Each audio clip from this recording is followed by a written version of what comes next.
Bem, no contexto de utilização de software, vou tentar então um pouco mais de detalhe em algumas das técnicas. Então, vou começar com as mais básicas, as mais simples, que possivelmente vocês já conhecem, que é biblioteca, frameworks e padrões de projeto. Então, só para dar alguns exemplos rápidos para tentar ligar isso à reutilização de software. Então, voltando lá para a figura do panorama que aparece no livro, panorama de utilização, então você também viu apresentando essa figura. Então, seria 3 dos itens dessa figura aí que tem a ver com reutilização de software. Então, vou começar com biblioteca e framework. Não vou gastar muito tempo, porque eu acho que são conceitos que vocês já conhecem. Então, a ideia de biblioteca é você implementar um serviço que é comum a vários sistemas, serviço elementar, que tipicamente todo sistema requer, a maioria dos sistemas requerem. Então, uma forma muito comum de você reutilizar é, mesmo que você não aplique nada muito elaborado, você ainda assim reutiliza software, faz a utilização de software, porque é difícil você pensar num software orientado a objeto em alto nível que não chama várias coisas na API, que não faz a utilização de coisas prontas da API. Tipicamente, essas coisas são elementares, como eu disse, como, por exemplo, converter informação de um formato para outro. Sei lá, converter de string para inteiro. Exemplo aí de que geralmente as bibliotecas da linguagem permitem você fazer isso facilmente. Um contrato inteiro para string, ou sei lá, de formatos, de formato de vídeo para outro formato de vídeo, por exemplo.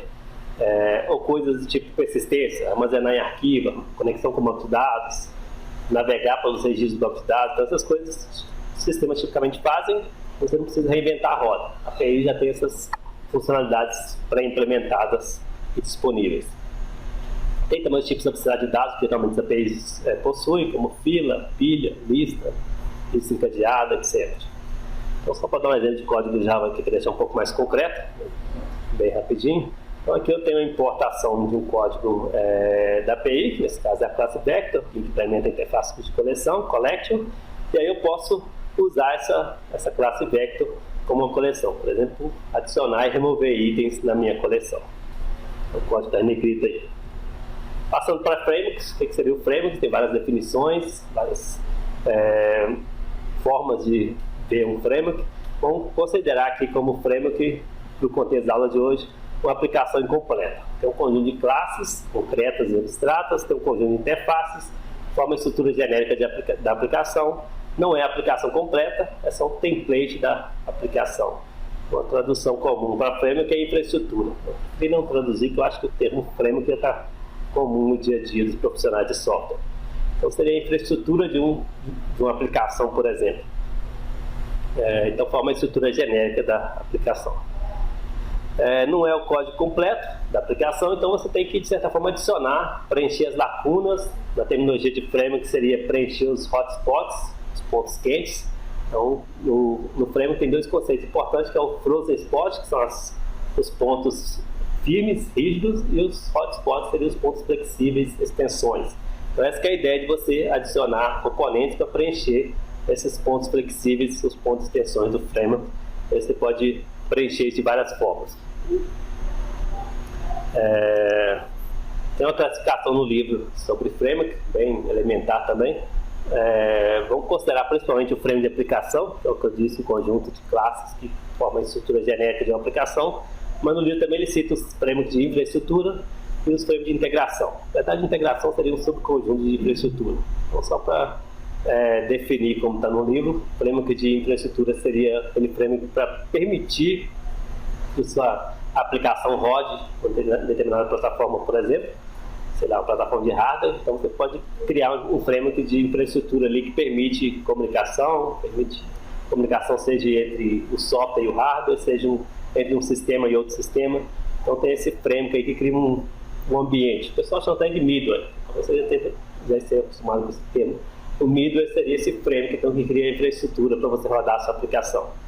Tem os frameworks de integração que se preocupa, é um framework de infraestrutura também, de certa forma um framework de infraestrutura, mas se comunica principalmente entre a comunicação e troca. Por exemplo, se há a comunicação por rede, o framework de integração permite ou facilita essa comunicação por rede, comunicação remota.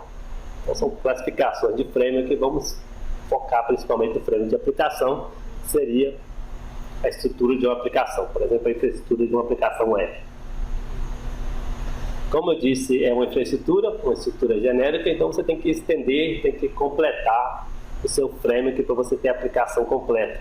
Então, como você pode completar? Por exemplo, a adição de novas classes concretas, ou adição de novos métodos, ou algum método que estava abstrato, você vai sobrescrever ele concretizando o método. Então, a adição de novos métodos ou sobrescrita de métodos para dar comportamento específico da sua aplicação. Então, os frameworks já tem lá um conjunto de classes, um conjunto de métodos, mas são coisas genéricas. E aí você precisa completar o contexto específico da sua aplicação. Essa que é a ideia de extensão do framework, a adição de novas coisas. Pode ser feito aí por configuração, por exemplo, arquivo XML. Então, às vezes não é simplesmente o seu framework é Java, eu vou lá colocar novas classes Java, novos métodos escritos em Java. Às vezes pode ter um arquivo de configuração que diz como que o framework deve se comportar naquele contexto específico, como que o framework deve se comportar para aquela aplicação, para aquele cliente.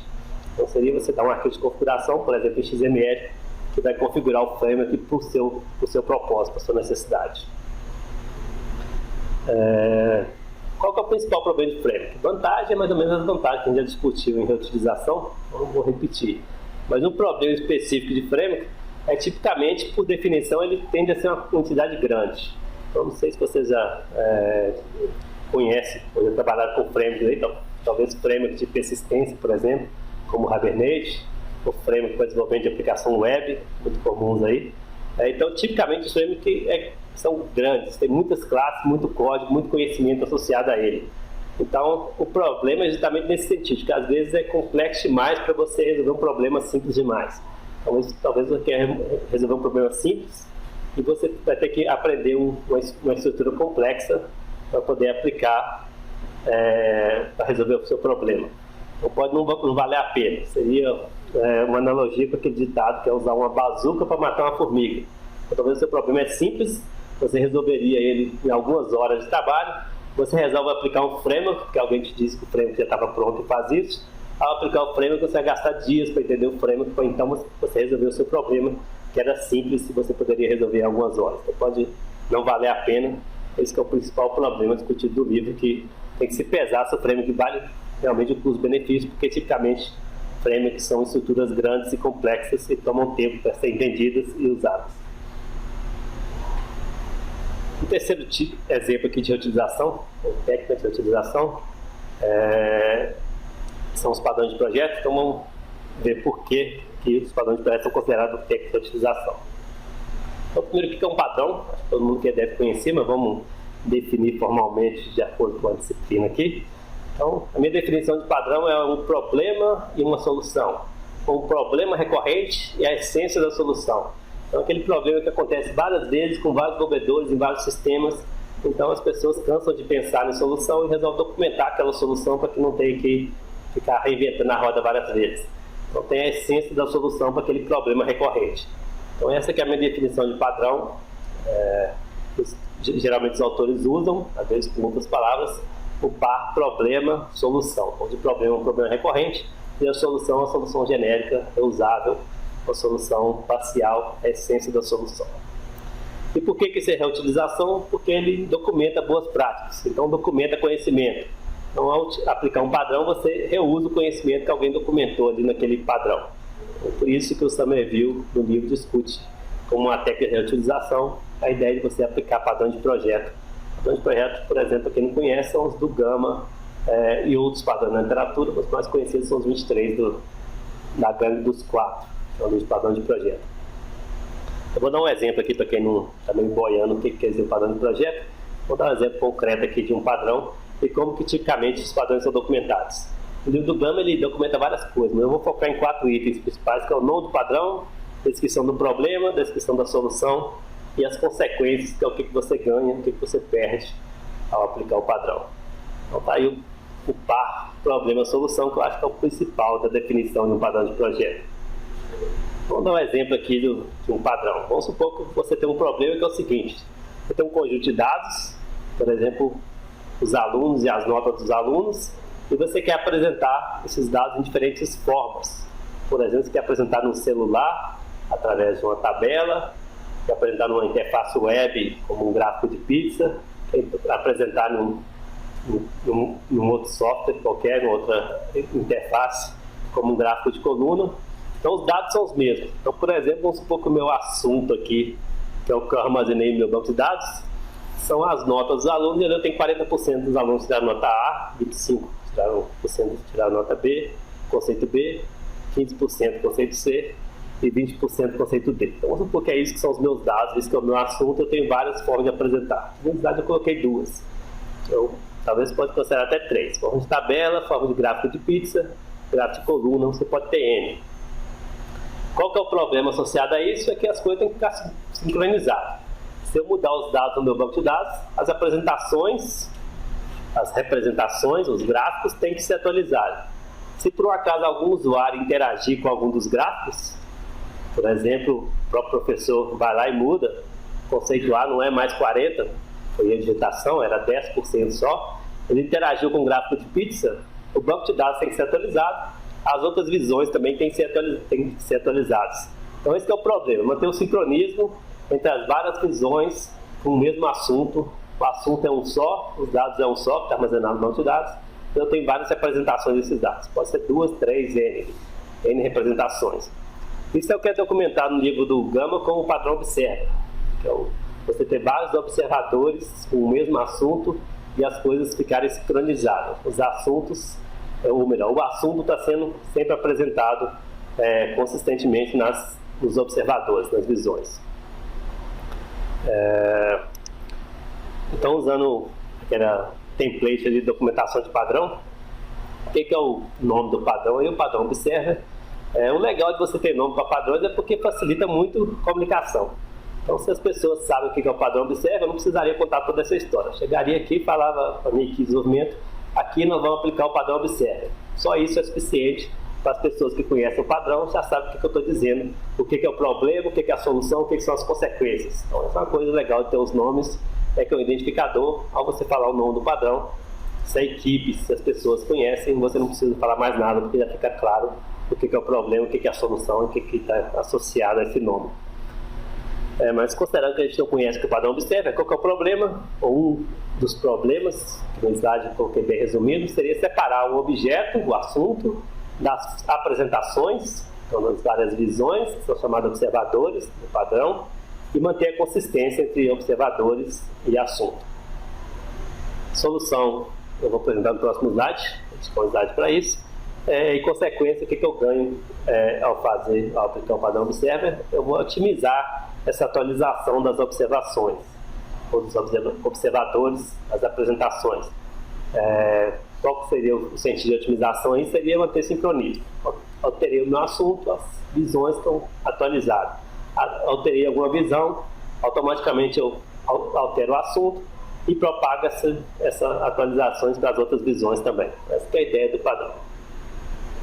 Como que eu faço isso então? Eu fiz uma adaptação aqui da figura que tem no livro, tentando ficar o mais próximo possível do diagrama de classe da OML, que na verdade a apresentação que está no livro é uma das notações predecessoras da OML, então não era exatamente a OML. Eu fiz algumas adaptações para tentar chegar bem perto aqui da OML, diagrama de classe. Como que funciona então a solução para esse problema?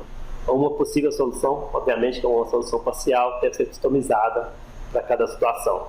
Mas, no geral, a ideia é eu separar aqui classes que funcionam como assunto, classes que funcionam como observadores. Então, os observadores são as apresentações, o assunto é o meu próprio dado que eu estou armazenando. O meu assunto tem vários observadores, por isso essa agregação aqui entre assunto, subject e observer. É muito comum usar herança nos padrões, até para deixar as coisas genéricas, extensíveis, conceito básico de orientação objeto. Então, por isso eu tenho aqui o classe abstrato, ou interfaces subject e observer, e eu tenho subclasses concretas aí, concrete observer e concrete subject. Então, no subject tem um conjunto de observadores, então a agregação, cada observador é uma classe concreta, um concrete observer. Aí no diagrama só tem um concrete observer, mas tipicamente são vários. Uma figura é só para mostrar o conceito, não só tem um observador concreto. E também tem um subject concreto aqui, o concrete subject. E qual que é a dinâmica disso? Toda vez que for alterada alguma coisa aqui no subject, ele avisa os observadores. Como que ele avisa? É através do método notify aqui, que tem uma nota explicando o que seria esse método notify. Esse método notify basicamente tem um for que percorre a lista de observadores, avisando todos os observadores que houve uma mudança no assunto.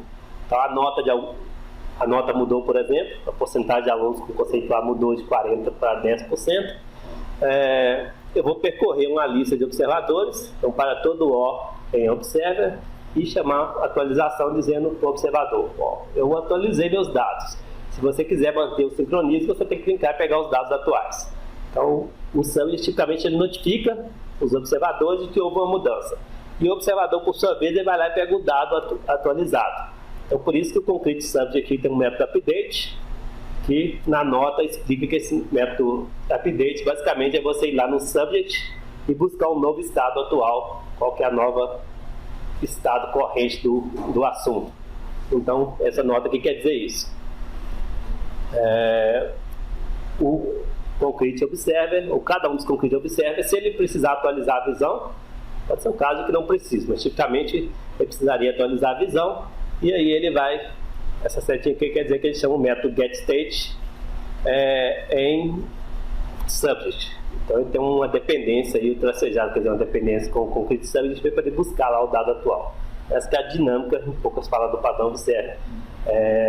Quando se vê assim, a solução pronta, parece uma coisa simples, mas é um dos padrões considerados mais interessantes na literatura do padrão de projeto, justamente porque é um problema muito recorrente no domínio de software, e se você não conhece o padrão Observer, você acaba tendo que repensar essa solução. No final das contas, tipicamente você chega num design parecido com esse aqui que já está documentado na literatura. Então, essa parte aí de bibliotecas, frameworks e padrões de projeto, seção 16.1 e 16.2. 16.2 tipicamente é frameworks, 16.1 dá uma visão geral das várias técnicas.